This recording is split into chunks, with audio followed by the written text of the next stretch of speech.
بسم الله الرحمن الرحيم. السلام عليكم ورحمة الله وبركاته. سحر الجديد یا سحر المتجددہ، تجدید کیا ہوا جادو، یہ کیا ہے اور کیوں ہوتا ہے اور کن دنوں میں ہوتا ہے، اس پر آج بات کریں گے انشاءاللہ۔ سب سے پہلے آپ اس چینل کو ضرور سبسکرائب کریں تاکہ آپ کو ہماری ویڈیو ضرور ملے، اور ریکویسٹ اس لیے کرتا ہوں کہ خیر کی بات پہنچانا، خیر کی بات کرنا اور خیر کی بات کو آگے لوگوں تک پہنچانا یہ بھی صدقہ ہے انشاءاللہ تعالی، اس میں خیر ہے۔ سحر المتجددہ یا تجدید کیا ہوا جادو کیا ہوتا ہے؟ ہر وہ عمل یا ہر وہ جادو جو کہ ایک دفعہ کسی عامل نے، کسی جادوگر نے اس کو پڑھا یا اس کو بنایا یا نئے سرے سے اس کو ڈیولپ کیا، اب اس جادو کو رینیو کرنے کے لیے ہر سال میں کچھ مواقع ایسے آتے ہیں جن مواقعوں کا استعمال کرتے ہوئے ساحر جو ہے وہ ان جادو کو دوبارہ سے ریپیٹ کرتا ہے، اور یہ عمل جادوگر اس لیے کرتا ہے کہ وہ اپنی جو شیاطین کو خوش کرنے کی ڈوز ہے وہ اپنی اس ڈوز کو مکمل کرتا رہتا ہے وقت کے ساتھ ساتھ۔ تو شعبان کے آخری 10 دن سٹارٹ ہیں، تقریباً آخری 10 دن رہ گئے ہیں، اور اللہ سبحانہ و تعالی سے ہم یہ دعا کرتے ہیں کہ اللہ تعالی رمضان المبارک کی آمد ہے، رمضان المبارک میں اللہ تعالی ہمیں خیر بھلائی کے کام کرنے کی زیادہ سے زیادہ توفیق دے، اور انشاءاللہ میرا اور آپ کا ساتھ رمضان میں رہے گا۔ رمضان مبارک میں میں کوشش کروں گا انشاءاللہ کہ آپ کو روزانہ ایک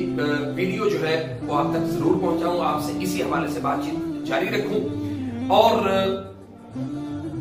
اب آتے ہیں اس طرف کے رمضان المبارک کے پہلے 10 دن میں اور شعبان کے آخری 10 دن میں سحر المتجددہ یا تجدید السحر یہ کیوں ہوتی ہے، کس لیے کی جاتی ہے؟ جیسا کہ نبی صلی اللہ علیہ وسلم عبادات کے لیے شعبان کے مہینے میں کمر کس لیا کرتے تھے رمضان کی تیاری کرنے کے لیے، اسی طرح شیاطین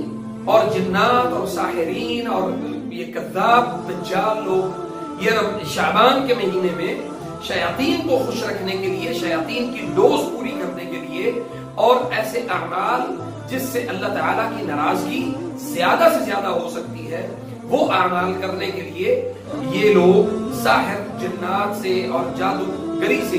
مدد لینے والے لوگ شعبان کے آخری 10 دنوں میں جو گزشتہ سال پورا انہوں نے جادو کیا ہے اس جادو کو ان 10 دنوں میں اور رمضان کے پہلے 10 دنوں میں، یعنی شعبان کے آخری اور رمضان کے پہلے 10 دنوں میں اس کو تجدید کرتے ہیں۔ اور انشاءاللہ آخری عشرے میں بھی کچھ اعمال ایسے ہوتے ہیں تو جب اللہ تعالیٰ ہمیں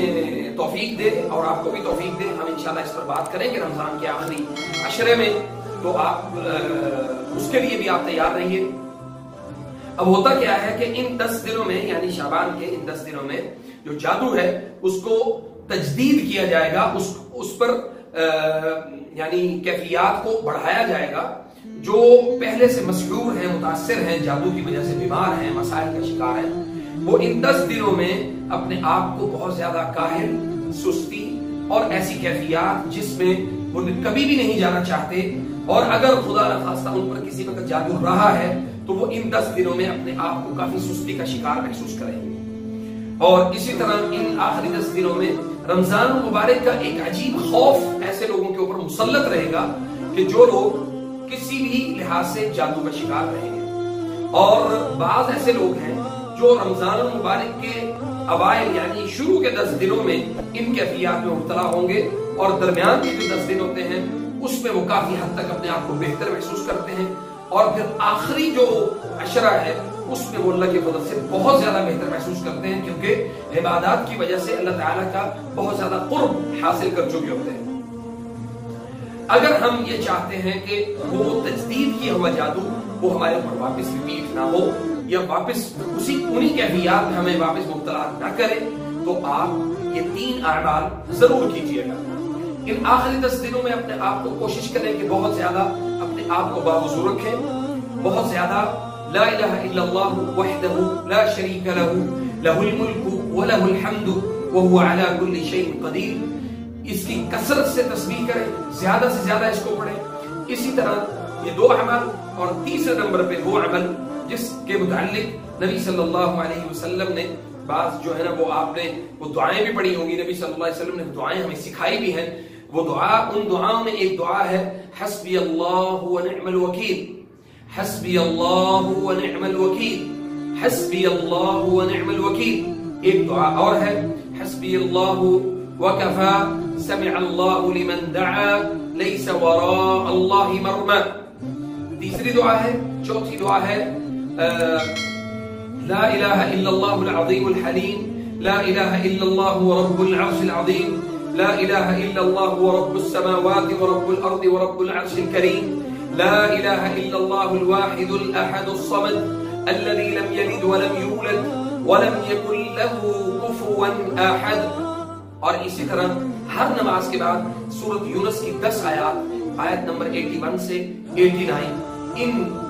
3-4 اعمال کو کثرت کے ساتھ اس کو کریں تاکہ اللہ رب العزت آپ کے اوپر آنے والے کسی بھی ایسے عمل کو، کسی بھی ایسے شر کو جو آپ کو دوبارہ اور لمبی تکلیف میں مبتلا کر سکتا ہے، اللہ کے حکم سے انشاءاللہ باذن اللہ آپ اس میں سے نکل جائیں گے۔ اور سب سے آخر میں یہ بات آپ کو دوبارہ بتاؤں کہ انشاءاللہ رمضان مبارک میں ہم کچھ ترتیب، کچھ معاملات جو ہے وہ ایسے کریں گے، ایسے جاری رکھیں گے کہ جس کی وجہ سے انشاءاللہ باذن اللہ آپ کو رمضان المبارک کے روزے رکھنے کا، عبادات کا بہت فائدہ ہونے والا ہے۔ انشاءاللہ ہم ایک سیریز بھی شروع کریں گے، اس حوالے سے آپ سے گفتگو بھی کریں گے، اور آپ کے کمنٹس جو ہیں وہ اس اپنے پروگرام میں شامل بھی کریں گے۔ اور اللہ تعالیٰ سے آخر میں میں یہ دعا کرتا ہوں کہ اللہ تعالیٰ ہم سب کو